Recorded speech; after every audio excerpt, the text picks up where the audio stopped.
बड़े बुजुर्ग छोटे भाई और मेरी उम्र के नौजवानों को मेरा प्यार भरा नमस्कार। भरपूर पैसा पर खेले कैसा में आपका स्वागत है। आज एक्सपायरी है, गुरुवार है 7 जनवरी 2021 और स्टॉक मार्केट की एक्सपायरी है। हफ्ते की वीकली एक्सपायरी ये हफ्ते का जो गुरुवार होता है उस दिन होती है, क्योंकि गुरुवार स्टॉक मार्केट का अंतिम दिन होता है और उसके बाद शुक्रवार से स्टॉक मार्केट का पहला दिन हफ्ते का शुरू होता है। तो आज एक्सपायरी है और एक्सपायरी में बहुत बड़े इवेंट्स आज होने वाले हैं। और कल रात क्या हुआ था और विदेशों में भी कल क्या हुआ था, इसके कुछ दिन पहले से हम डेली अपडेट्स देते थे, लेकिन वर्कलोड ज़्यादा होने के कारण मैंने ये बंद कर दिया था डेली अपडेट्स देना। लेकिन अभी मुझे ऐसा लगा कि जो मेरे ऑप्शन खेलने वाले दोस्त हैं, मित्र हैं, उन्हें ज़रूरत है अपडेट्स रहने की। तो फिर से मैंने कोशिश की है कि एक एक्सपायरी स्पेशल नाम की सीरीज़ तैयार की जाए और हफ्ते में कम से कम एक वीडियो गुरुवार के दिन बनाना बहुत ज़रूरी है, ताकि हमारे जो व्यूवर्स हैं, हमें जो सपोर्ट करने वाले हैं, उन्हें थोड़ा बहुत ज्ञान, थोड़ी बहुत न्यूज़ का जो अपडेट्स है वो उन्हें मिले। तो उसी की एक पहल है और ये पहली वीडियो है। इसमें देखिए कल क्या हुआ था। अमेरिका में बहुत बड़े इश्यू चल रहे थे। पहले तो इलेक्शन का मैटर अभी भी क्लोज नहीं हो रहा है। कल की न्यूज़ अगर आप देखेंगे तो न्यूज़ में आपको थोड़ा बहुत लगता है कि बहुत इंडिया से भी बढ़कर वहाँ पर बातें हो रही हैं। और चलो ये तो बात है। और दूसरी बात ये है कि वहाँ एक इशू चल रहा है, जो कि हमारा इंडेक्स कल दबाव में था, निफ्टी 50। वहाँ पर टैक्स बढ़ोतरी की बात चल रही है। अगर टैक्स बढ़ोतरी की बात चलेगी तो हमारी जो आईटी कंपनियां हैं ज़्यादातर अमेरिका में एक्टिव हैं और वही कंपनियां भारतीय इंडेक्स में भी हैं, जो कि निफ्टी 50 में हैं। तो बात होगी ये कि टैक्स बढ़ने से भारतीय कंपनियां भी क्या होगी, गिरने लगेंगी और स्टॉक्स गिरेंगे, प्राइस गिरेंगी तो इंडेक्स भी गिरेगा, तो मार्केट भी नीचे जाएगी। टैक्स अभी बढ़ा नहीं है, बात चल रही है और इधर से टैक्स बढ़ेगा, मार्केट नीचे गिरेगी। स्टिमुलस पैकेज आएगा, मैं आपको ऐसे क्लियर बताता हूँ ना, टैक्स बढ़ेगा तो मार्केट गिरेगी, ठीक है। स्टिमुलस पैकेज आएगा तो मार्केट ऊपर जाएगी। और इलेक्शन में तो क्लियर ही है कि भाई जो पहले से ही चल रहा है, ट्रम्प और जो बाइडन हैं उनके बीच में जो भी बातें चल रही है, मुझे लग रहा है कि वहाँ पर कुछ और दिन का समय शायद अभी लग रहा है उनको।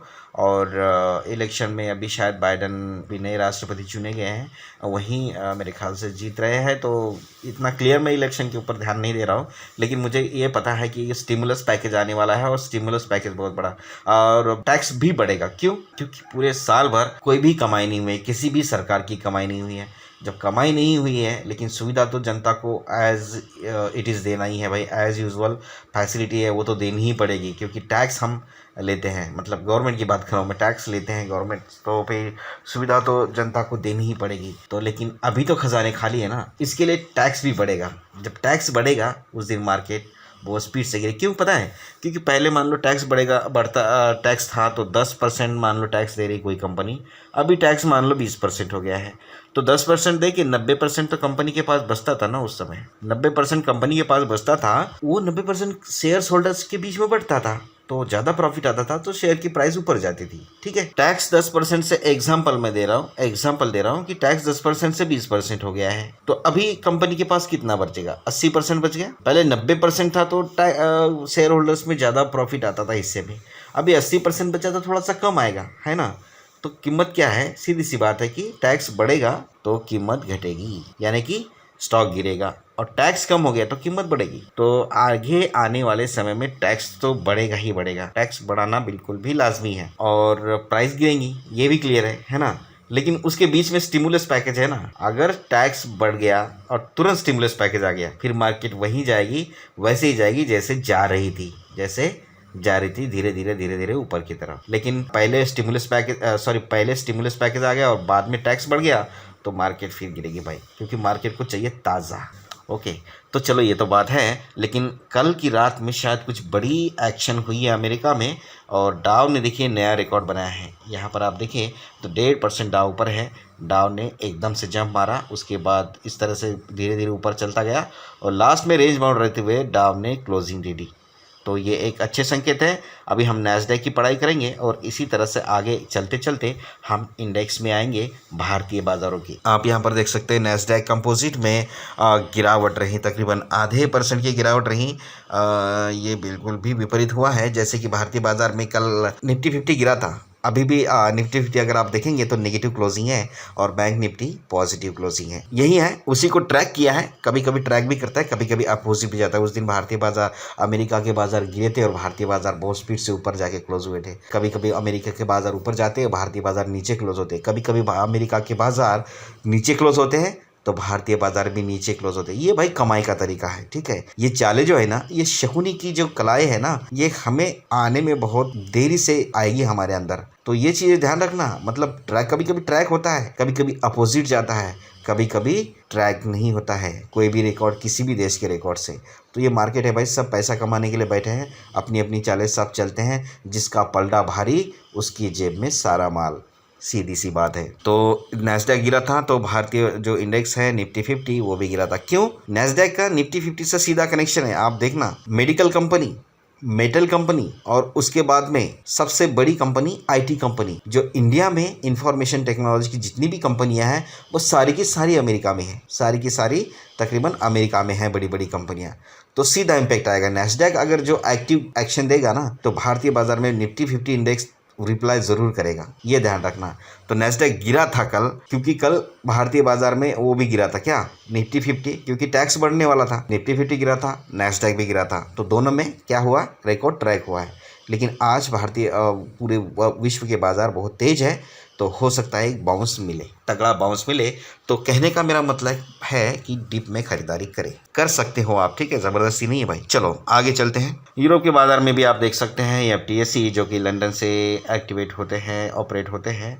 और एफटीएसई में देखें तो तकरीबन 3.5% की तेज़ी है। मुझे लगता है यहाँ पर सर्किट लगा होगा। वाह, गजब का मोमेंट आया। और देखिए यहाँ पर एक शार्प बाउंस मिला। चलो उधर डाउ जोन के फ्यूचर्स में भी हम देख रहे हैं तो 134 पॉइंट की तेजी अभी भी है। और डाउ जोन के फ्यूचर्स जो अभी इस वक्त ट्रेड कर रहे हैं, आपको ये हरी और लाल पट्टियाँ दिख रही है 30,863 के आसपास। तो ये दिखाती है कि अभी भी डाउ फ्यूचर्स जो फ्यूचर्स होते हैं ना वो रात दिन चलते रहते हैं। तो यहाँ पर अभी भी डाउ फ्यूचर्स 150 पॉइंट ऊपर है। एशिया की तरफ चलते हैं और सबसे पहले इंडेक्स पर नजर डालते हैं शंघाई के। और शंघाई में आप देखते है कि मामूली सी बढ़त के साथ शंघाई में कारोबार, अभी शंघाई का जो मार्केट है वो स्टार्ट हो चुका है। और आप देख रहे हैं हल्की सी बढ़त के साथ शंघाई कारोबार कर रही है। उधर कोरिया के बाजार जिसका जो इंडेक्स है वो है कोप्सी। और कोप्सी में भी अगर आप देख रहे हैं तो तकरीबन 53 पॉइंट की तेज़ी, यहाँ पर 1.5-2% के पास तेज़ी चल रही है।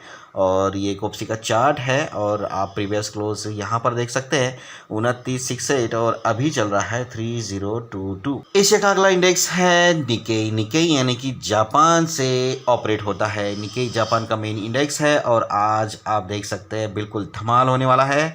और निकेई इंडेक्स जो कि अंडर परफॉर्म कर रहा था, काफ़ी दिनों से रेंज बाउंड चल रहा था भारतीय बाजार की तरह, आज हम देख रहे हैं उसे 483 पॉइंट तकरीबन 1.5-2% की तेज़ी के साथ यहाँ पर निकेई भी। यहाँ पर फिर से मैं बता रहा हूँ, भारतीय बाजार अगर डीप मिले तो बिल्कुल भी खरीदारी का मौका मिलता है। लेकिन ध्यान रखना, एक्सपायरी है। ज़रूरी नहीं है कि तेज़ी आ रही है तो कोई बड़ी न्यूज़ होगी, ऐसा ज़रूरी नहीं है मेरे मित्रों। मैं बताता हूँ आपको, तेज़ी आने का कारण एक ये भी है कि आगे आने वाली न्यूज़ हो सकती है पॉजिटिव हो। इसीलिए जिन्होंने शॉर्ट किया होगा, जिन्होंने मार्केट को शॉर्ट किया हुआ होगा, यानी कि इंडेक्स को शॉर्ट किया होगा, यानी कि फ्यूचर में शॉर्ट किया होगा। शॉर्ट किया मतलब उनको लगता है कि मार्केट गिरने वाली है तो वो क्या करते हैं, पहले ही उसे बेच देते हैं। जब मार्केट गिरती है तो उसे पहले ही बेच दिया, मार्केट गिरती है तो उसे वापस से खरीद लिया। जैसे मान लो यहाँ पर उन्होंने बेच दिया, ठीक है, यहाँ पर सेल किया, मार्केट गिरी और ये जो इतनी बड़ी मूवमेंट है यहाँ पर वो फिर बाय करते हैं। और बाय जब जैसे ही वो बाय करेंगे मार्केट वापस से ऊपर जाती है।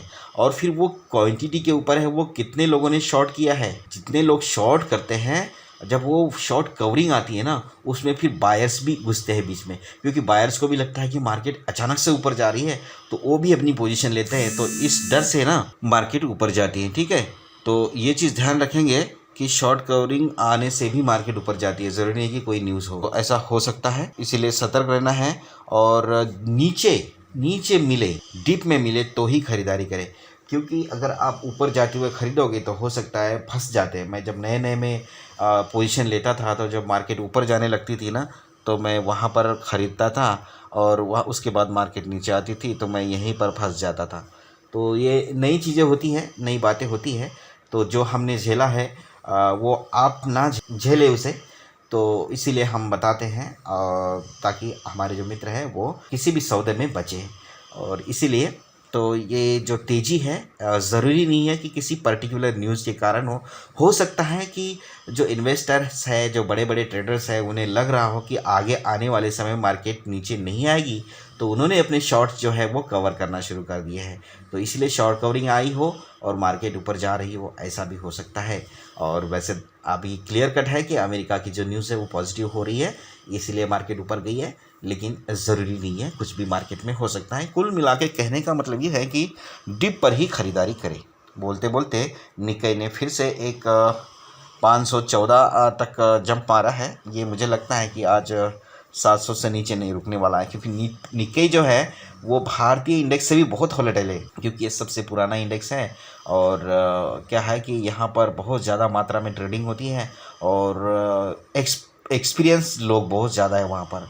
वो हर लेवल में ख़रीदारी बिकवाली करते हैं और हर लेवल में, मतलब जो सपोर्ट रेजिस्टेंस की बात मैं कर रहा हूँ, तो हमारे से ज़्यादा एक्सपीरियंस लोग हैं, इसलिए वहाँ पर वोलेटिलिटी ज़्यादा है, क्योंकि ज़्यादातर उन्हें पता है कि कमाई है ना मार्केट में, इसीलिए वो लोग ज़्यादा है और इसलिए वोलेटिलिटी भी वहाँ पर ज़्यादा है, जो कि आने वाले समय में भारतीय बाज़ारों में भी ऐसा ही होने वाला है। बात करते करते हम पहुंच गए हैं ताइवान में। और ताइवान को तो आप बिल्कुल जानते होंगे कि ताइवान के बहुत सारे प्रोडक्ट्स इंडिया में बिकते हैं, ठीक है। ताइवान का बाज़ार भी बहुत बड़ा बाज़ार है, बहुत बड़ा बाज़ार है, क्योंकि ताइवान की बहुत बड़ी बड़ी चीज़ें भारतीय बाज़ार में बिकती हैं, मोबाइल से लेकर लैपटॉप्स तक, और बहुत सारे टेक्नोलॉजी से संबंधित चीज़ें बिकती हैं। तो फिलहाल ताइवान के बाज़ार भी तकरीबन 0.25% से भी ऊपर तेज है। अभी आप यहाँ पर देख रहे हैं 113 पॉइंट की तेज़ी बनाकर आगे बढ़त लेते हुए कारोबार कर रहे हैं। एशिया का अगला बाज़ार हैंगसेंग के बाज़ार, जो कि हांगकांग से ऑपरेट होता है और मात्र 26 पॉइंट की गिरावट के साथ अभी कारोबार कर रहे हैं। तो ये एशिया का दूसरा बाज़ार है जो हल्की सी, दूसरा भी नहीं, मेरे ख्याल से पहला ही बाज़ार है जो हल्की सी गिरावट के साथ कारोबार कर रहा है। और पूरे जो वर्ल्ड की रिएक्शन है वो अभी हम लेते हैं और मैं आपको एक एक करके बताता हूँ कि नैस्डैक में गिरावट थी, जो आज बिल्कुल भी क्लियर होने वाली है बात। और उसके बाद FTSE बढ़ोतरी है, और भी इंडेक्स है जो यूरोप के हैं, ये यूरोप है, ये अमेरिका है। यूरोप से आप देखें तो ये इतने 3 इंडेक्स है। बाकी हम अभी थोड़ा सा नीचे चलते हैं और हमें मतलब है यूरोप से हम ज़्यादा वो नहीं करते हैं, रिएक्ट नहीं करते हैं। हमें चाहिए एशिया, यानी कि एशिया और US की मार्केट। ओके, तो US के मार्केट में हमने देखा है कि ओवरऑल हाई है, मतलब ऑल टाइम हाई है, वहाँ पर जाके डाउ क्लोज हुआ है। और अभी देखेंगे SGX निफ्टी 86 पॉइंट ऊपर है। तो एक्सपायरी भी है आज, तो ध्यान रखें 14,000 के ऊपर ही एक्सपायरी होनी है, तय है। 14,000, मैंने तो न्यूज़ देख रहा था, मैं तो 14,150 के ऊपर, मैं 14,150 के आसपास जाके मैं पोजीशन लूँगा, ऐसे मैं सोच रहा हूँ। अगर नीचे आएगा तो मुझे नहीं लगता कि डीप मिलेगा, क्योंकि आज शॉर्ट कवरिंग भी आएगी। भारतीय बाज़ार में एक्सपायरी है, भारतीय बाज़ार में एक्सपायरी होने के कारण थोड़ी बहुत शॉर्ट कवरिंग आ सकती है, क्योंकि जिन्होंने शॉर्ट किया है वो बिल्कुल भी फंस चुके हैं। क्योंकि आने वाले समय में अगर अमेरिका में स्टिमुलस पैकेज आ गया तो बाज़ार ऊपर जाएंगे और शॉर्ट कवरिंग वाले हैं बुरी तरह फंस जाएंगे, जो शॉर्ट करने वाले बुरी तरह फंस जाएंगे। इसीलिए वो चाहते हैं कि आज जितना डिप मिले, क्योंकि एक्सपायरी है, भारतीय बाज़ार गिरेंगे भी और संभलेंगे भी। तो गिरावट में वो क्या करेंगे, अपने शॉर्ट्स को कवर करेंगे, और जैसे वो शॉर्ट्स को कवर करने लगेंगे बाज़ारों में एक बार से फिर से उछाल आएगा। तो इसीलिए हम डीप का इंतज़ार आज करेंगे, क्योंकि आज हमने थोड़ा सा % बढ़ाना है प्रॉफिट का, क्योंकि एक्सपायरी स्पेशल है ना, इसलिए। चलो एनीवेज आगे चलते हैं और आगे देखते हैं। SGX निफ्टी में उछाल है और निक्केई में तो देखिए अभी हम 550 पॉइंट का उछाल देख रहे हैं। अभी थोड़ी देर पहले हम देख रहे थे 500 पॉइंट के आसपास उछाल था। मैंने बोला था कि निक्केई बहुत वोलेटाइल है, बहुत वोलेटाइल। वर्ल्ड में निक्केई, बैंक निफ्टी और डाउ, ये 3 इंडेक्स है ना, इंडिया का बैंक निफ्टी, जापान का निक्केई और US का डाउ जोन्स है, इतने वोलेटाइल है ना। और जो अगर एक्सपर्ट लोग हैं ना, इनको बिल्कुल भी नौकरी करने की ज़रूरत नहीं, काम धंधा कुछ भी करने की ज़रूरत नहीं। इन 3 इंडेक्स को लेके बैठ जाओ और छापते रहो। चलो आगे चलते हैं। और स्ट्रेट टाइम्स है, सब बढ़ोतरी है, सिर्फ हैंगसेंग है वो थोड़ा सा नीचे है। और एक दूसरा है, ये सेट कंपोजिट है, ये शायद ये कल का है, 6 तारीख का, इनका अभी मार्केट ओपन नहीं हुए हैं। और उसके बाद शंघाई भी, शंघाई, और ये सारा जो एशिया का जितना भी तामझाम है ओवरऑल पॉजिटिव है। अभी मैं क्या दिखाऊँ आपको, वीडियो बहुत लंबी हो गई है। देखो, अगर आपको मार्केट में टिकना है ना, तो मैं लंबी क्यों बना रहा हूँ वीडियो, लंबी इसलिए बना नहीं रहा हूँ मैं, वो बन रही है क्योंकि मुझे जो दिमाग में चलते चलते, पहले मैं बताया कि स्क्रिप्टेड नहीं होती है मेरी बातें सारी, चलते चलते जो मुझे लगता है कि ये मुझे मेरे भाइयों को बताना ज़रूरी है तो मैं वो उसको तुरंत बता लेता हूँ। मेरा कोई स्वार्थ नहीं है मेरे दोस्त। अगर आपको ये है ना तो मेरी कम से कम इतने ये वीडियो जो होती है इस तरह की ज़रूर देख लिया करो, क्योंकि बहुत निसंकोच मैं सारी बातें बताता हूँ क्लियर, जो मेरे दिल में चल रहा है। मेरा कभी भी ऐसा बिहेव नहीं रहा है। मैं चाहता हूँ मैं अगर चल रहा हूँ तो मेरे साथ और भी चले, ठीक है। मैं ग्रुप में टीम वर्क करने वाला इंसान हूँ, तो इसीलिए मैं चलता हूँ कि मेरे और भी भाई हैं जो मेरे साथ चलकर अपने प्रॉफिट का जो हिस्सा है अपने साथ ही लेते चलते रहे। तो इसीलिए मेरी वीडियो लंबी बनती है। किस में बनती है? भावना में बहते हुए। तो चलो, गोल्ड गिरा है और मैं कई बार बताता हूँ जब गोल्ड गिरता है इन्वेस्टर है वो शिफ्ट हो जाते हैं इक्विटी की तरफ। तो गोल्ड गिर गया है, इसका मतलब ये है कि लोग वहाँ पर प्रॉफिट बुकिंग करके एग्जिट हो गए हैं और अभी इक्विटी में लगता है, उम्मीद मतलब ज़्यादा होता है। मतलब ज़रूरी नहीं है कि सोना गिर गया तो भारतीय बाज़ार जो है वो उछलेंगे, ऐसा ज़रूरी नहीं है। बहुत बार सोना गिरते हुए भी भारतीय बाजार गिर गए हैं, ऐसा भी होता है। लेकिन ज़्यादातर ऐसा होता है कि ग्राहक शिफ्ट होते हैं। जब गोल्ड में गिरावट आती है तो ग्राहक इधर शिफ्ट होते हैं। जब मार्केट में ग्राहक इधर शिफ्ट हो गए तो वोलेटिलिटी बढ़ती है और मार्केट ऊपर जाने लगती है। ये चीज़ें होती हैं। उसके बाद सिल्वर है, सिल्वर में भी हम गिरावट ही देख रहे हैं। बाकी हम क्रूड ऑयल में थोड़ा सा नज़र मारते हैं तो क्रूड ऑयल में थोड़ा सा उछाल है। तो मैं दिखाता हूँ अभी आपको बड़ी हलचल ये है कि 6 जनवरी को एफआईआई ने क्या किया। एफआईआई ने 6 जनवरी को 6,700 करोड़ 733 करोड़ की खरीदारी करके 7,216 करोड़ की बिकवाली की। मतलब उन्होंने माल खरीदा और तकरीबन 483 करोड़ का ज़्यादा रुपए का माल बेचा है। मतलब जितने रुपए का माल उन्होंने खरीदा उससे तकरीबन 500 करोड़ रुपए का माल ज़्यादा का बेचा है। तो ये एक संकेत है नेगेटिव। और दूसरी चीज़ तरफ अगर देखें तो जो डीआईज है, जो घरेलू निवेशक है, वो लगातार बिकवाली कर रहे हैं। उन्होंने अभी भी 380 करोड़ की बिकवाली की है, ठीक है। 5,686 करोड़ की खरीदारी करने के बाद उन्होंने 6,066 करोड़ की बिकवाली की है। उसमें से 380 करोड़ की ज़्यादा की बिकवाली की है। तो इसी बिकवाली के कारण मेरे ख्याल से कल लगा कि थोड़ा सा दबाव था बाज़ार में। और अगर आज बाज़ार न्यूट्रल ओपन होते हैं या थोड़े से डाउन तो होंगे नहीं भाई, क्लियर है, न्यूट्रल ओपन हो सकते हैं। जैसे न्यूट्रल ओपन होंगे पोजीशन मैं बनाऊंगा एक पोजीशन और उसके बाद मैं ऊपर जाऊंगा और वहाँ पर एग्जिट करके वापस से फिर से डीप का इंतज़ार करूंगा, ठीक है। यहाँ पर शिकार जब करना हो ना तो जंगल में बहुत सारे नाले मिलते हैं। चलते रहो, इंतज़ार करते रहो, चलते रहो। जहाँ पर डीप मिले, जहाँ पर लगे कि आप यहाँ पर शिकार कर सकते हो, वहाँ पर आप बिल्कुल बैठ जाइए, है ना। वहाँ पर जो एम्बूश लगा कर बैठ जाइए और जैसे ही आपको डीप मिला और तुरंत पोजीशन ली, प्रॉफिट लेके एग्जिट। कमाई करने का ये बिल्कुल भी तरीका है मेरे। चलो आगे चलते हैं और अब एफएनओ में देखते हैं क्या हुआ है। एफएनओ में फ्यूचर एंड ऑप्शन में यानी कि वायदा बाजार में क्या किया है। 6 जनवरी को वायदा बाजार में एफआईआई ने 3,510 करोड़ की खरीदारी करके 3,805 करोड़ की बिकवाली की है। यानी कि उन्होंने जो पिछली खरीदारी थी वो शायद 295 करोड़ रुपए का माल उन्होंने पिछला बेचा है या फिर शॉर्ट किया है, ये पता नहीं है। ये मार्केट के अभी पता चलेगा। अगर मार्केट गिरने लगेगी तो समझ लीजिए कि उन्होंने शॉर्ट किया है और ऊपर जाएगी तो पिछला माल बेच के वो साइड हो गए, वो बात अलग है। लेकिन ये जो आंकड़ा है, जो पहले का जो एफआईआई का बिकवाली का आंकड़ा और ये बिकवाली का आंकड़ा, ये क्लियर कट है। मार्केट को नीचे ले जाने की कोशिश थी लेकिन वो इतनी ज़्यादा नहीं जा पाई। तो हो सकता है आप थोड़े से दबाव के साथ खुले, हो सकता है, मैं भी बता रहा हूँ मैं, ठीक है।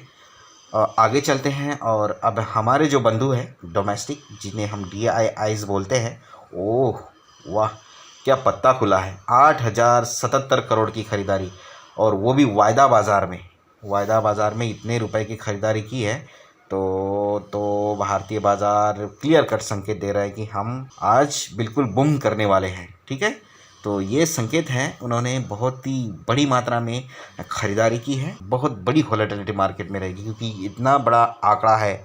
अगर वीकली एक्सपायरी का कुछ माल उनके पास है, अगर वो बिकवाली अगर 2,000 करोड़ का भी वीकली एक्सपायरी का माल उनके पास है तो स्पीड से मार्केट नीचे जाएगी और जितनी स्पीड से नीचे जाएगी वहाँ पर शॉर्ट कवरिंग आएगी क्योंकि बेचने वाले तैयार है ना।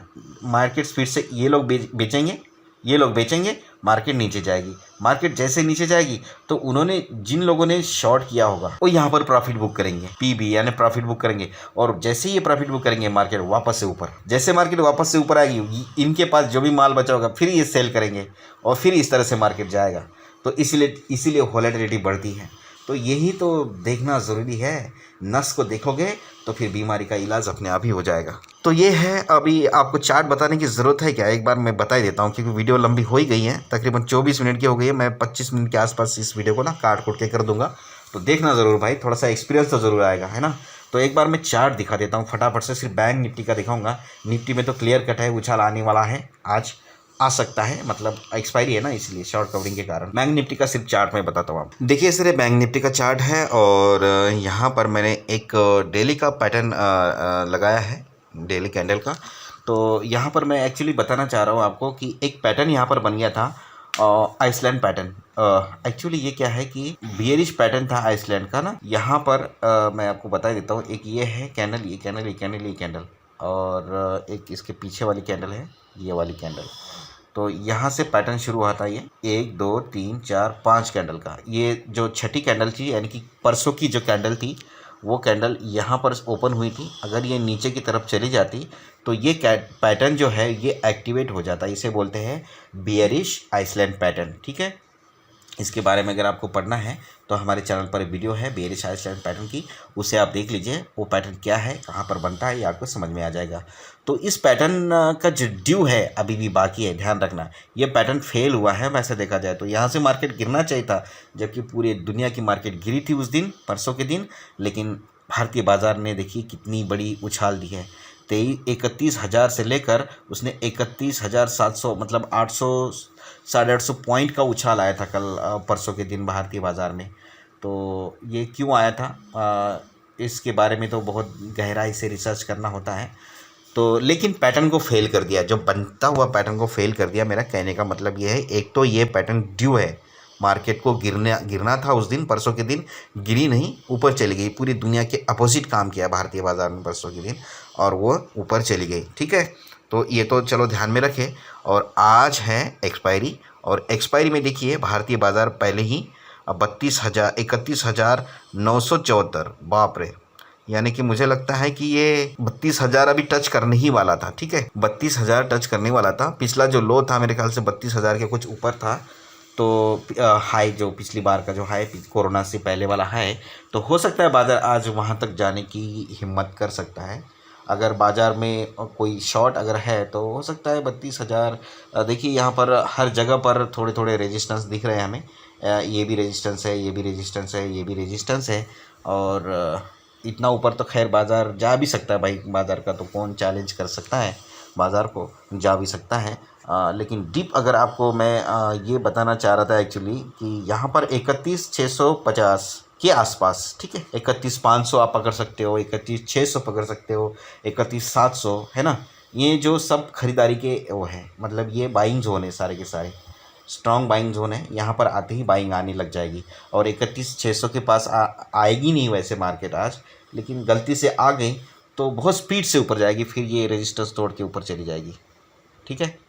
तो ऐसा होता है, अगर आप नज़दीक से रनअप लेंगे तो थोड़ी ही जंप कर पाओगे।